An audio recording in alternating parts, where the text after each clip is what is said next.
I'd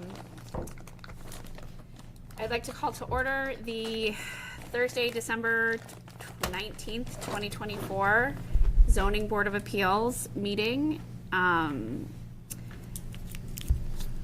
The agenda has been duly posted. I don't know if there's anything else I need to go over, but do we want to approve minutes with the four of us, or can we wait on those? I'd table it to the next meeting. Okay, let's table. We're going to table the Just to minutes. allow the chair to be here. Yeah.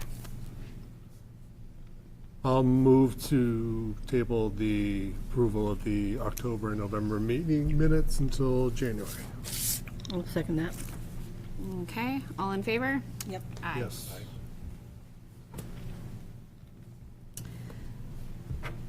Okay, so next we have the continued public hearing for 119 River Street. Is there anyone here to speak? Yes, good evening to the members of the board. Again, for the record, Michael Newhouse, counsel for the applicant.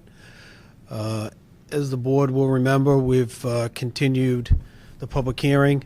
I think in large part the substantive issues that the applicant wanted to present, we did so in October.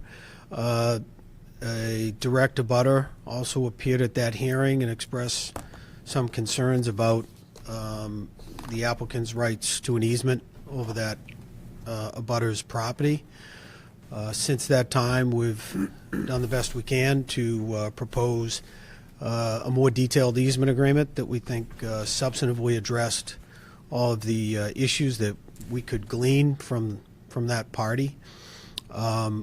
And we've been unsuccessful in getting a response in the last month to finalize that agreement. So I believe that my client had forwarded a document that I had prepared, which is a proposed restriction. One would commonly refer to it as a deed restriction. Others would refer to it as a covenant.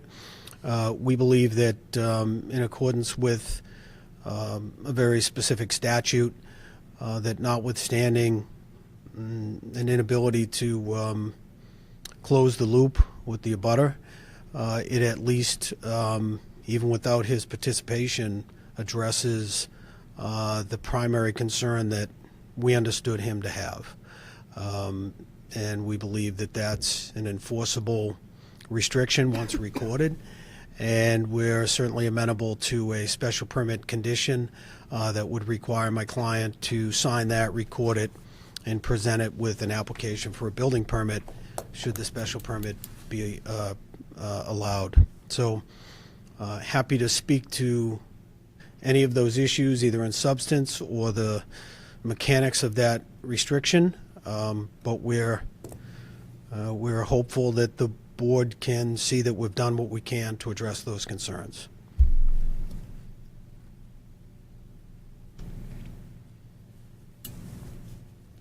Thank you. I'm sorry, I'm just just reading this.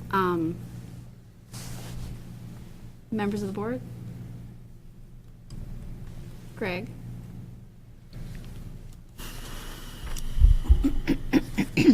I mean, it's unfortunate that they didn't participate. I'm sorry. It's unfortunate the abutters haven't participated the way we were hoping that they would in this process, just to at least offer their feedback. I think the key issue you've addressed, which is they wanted a 50-50 split of the maintenance of the right-of-way, and I think that, you're offering to do that in a tenable manner. I would just suggest that we maybe add language that it's, substantially similar to what you proposed, to allow for discussions to occur after the fact. I don't want to pigeonhole you to have to use this exact document. Absolutely. So perhaps it makes sense for the board to have as a condition either a mutually acceptable signed and recorded agreement with the direct abutter, or in the alternative, a restrictive covenant in substantially the same form as has been presented. Correct. Yeah. The board members. follow what I'm saying there? I mean, it's, Yeah, makes sense. Yeah. Yeah, they're addressing it in a way that we've asked them to do. We were hoping for more of an agreement between the parties, but this satisfies the concern of the other party without necessarily involving them. And if they do come up with something better, they can present it before they get the building permit. And that was what he was asking for, right? In essence? That was You think my it's close enough? Yeah, he just wanted half. He just wanted 50-50. Yeah, okay.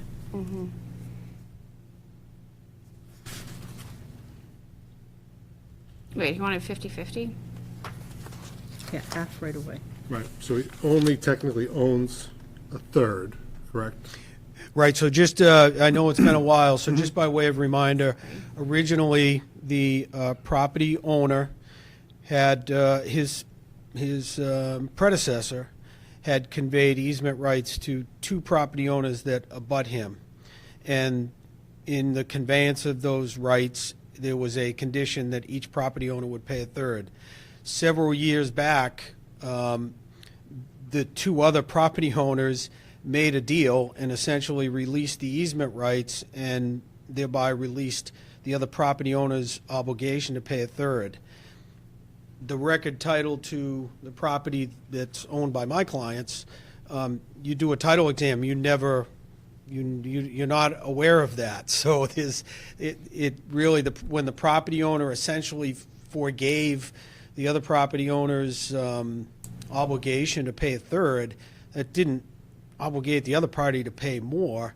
But notwithstanding that, my clients actually think that's reasonable given today's situation. So I remind the board of that to underscore that my clients, until this process unfolded, really didn't understand what the issue was in terms of why that owner would want a half from them, but they're happy to pay that.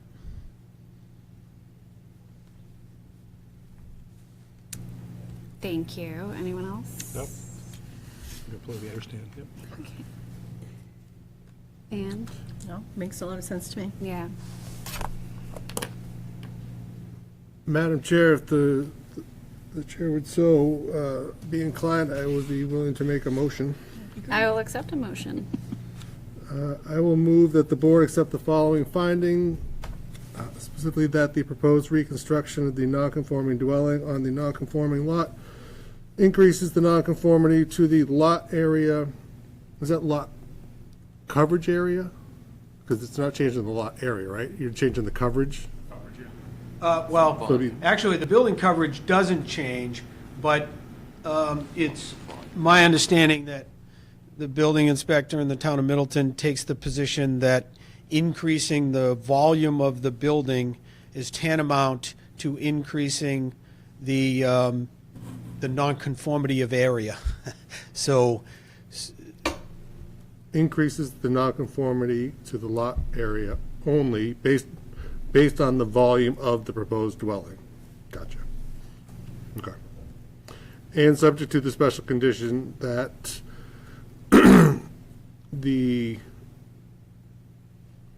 applicant will record, what was the language you had?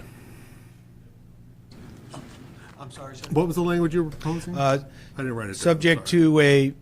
to the delivery of a signed and recorded agreement with the abutting property owner at 117 River Street, or alternatively, subject to a copy of a recorded restrictive covenant in the form that's Substantially. been submitted to the board.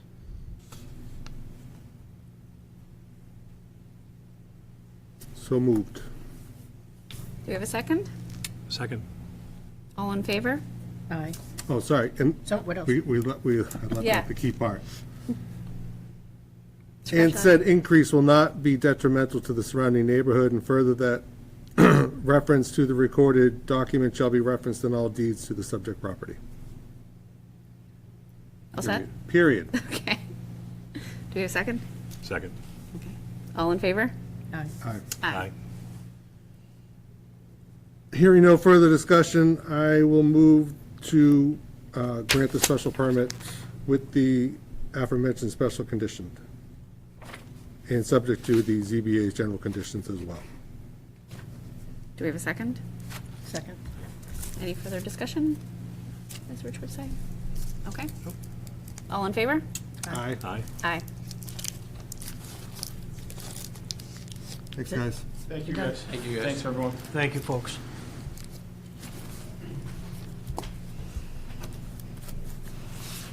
Okay, moving on. 165 South Main Street is continued. Do we need to vote to continue that? I'll move to grant the applicant's continuance request to the January 23rd meeting of 2025. Do we have a second? Second. All in favor? Aye. Aye. Okay, and then I think we have a staff report if needed. Is there anything you would like to report to us, Anna? No staff report. Okay, and then for number 4, administrative items, we have vote to close the 53G account for 336 North Main Street. Yes, so the decision was issued on 336 North Main Street on June 1st, and we did not have a vote of the board to close the account. So we don't have a timeline for that. So if we can vote to close it tonight, there were no appeals filed after that decision was recorded. What place is this? Yeah, which one? Remind me What which place one is that it? is. It's like almost on the Andover line. Oh, Is it the one that crosses? big one. Yeah, The big one? The big one? On the Yeah, left? it was about I think it was Storage in units. hearings for like 2 years. Yeah. Yes. It's a very long, It was, yeah. it's a very long process. The 53, that's like the Storage units. peer review account that Yes, was yeah. closing Yeah. out. Yeah, So, I had forgotten that we had actually issued, because we had had it for so long, that we had actually issued a termination on that. Madam Chair, I will move to close the 53G account for 336 North Main Street. Do we have a second? Second. Seconded by Ann. All in favor? Aye. Aye. And then we have the January 8th joint meeting with the Planning Board, Affordable Housing Trust, and Master Plan Committee. Yeah, I just wanted to mention that to the group. We're planning to do a joint meeting. I have sent everyone an email, but just wanted to say it here as well so that it was on our agenda and noted. That'll be a joint meeting with the Planning Board, Affordable Housing Trust, and the Master Plan Committee. It'll be a big group. Big room. Yeah, exciting.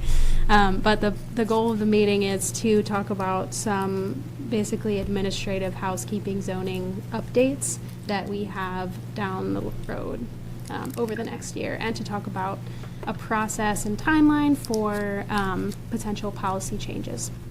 Okay. Will documents be issued, like distributed to the board ahead of time? Yes. Okay. Yes, there'll be a presentation. I'll be giving a presentation. That'll be the main thing, and then it'll be discussion. I'll send everything out ahead of time, and we will record it also. So for anyone who isn't.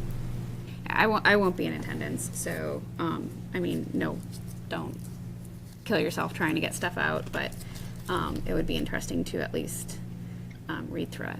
Yeah. Any items not reasonably anticipated well, first off, any questions about that meeting? Okay. Anything else for anyone? Oh, ma'am. Okay. Anyone to move? Don't be afraid. Our next meeting is January 23rd. You can say it. What? You can say motion to adjourn. So Yeah, it's allowed. motion. I just wanted to make the statement that our next meeting is January 23rd, 2025. Hit the gavel. Wow.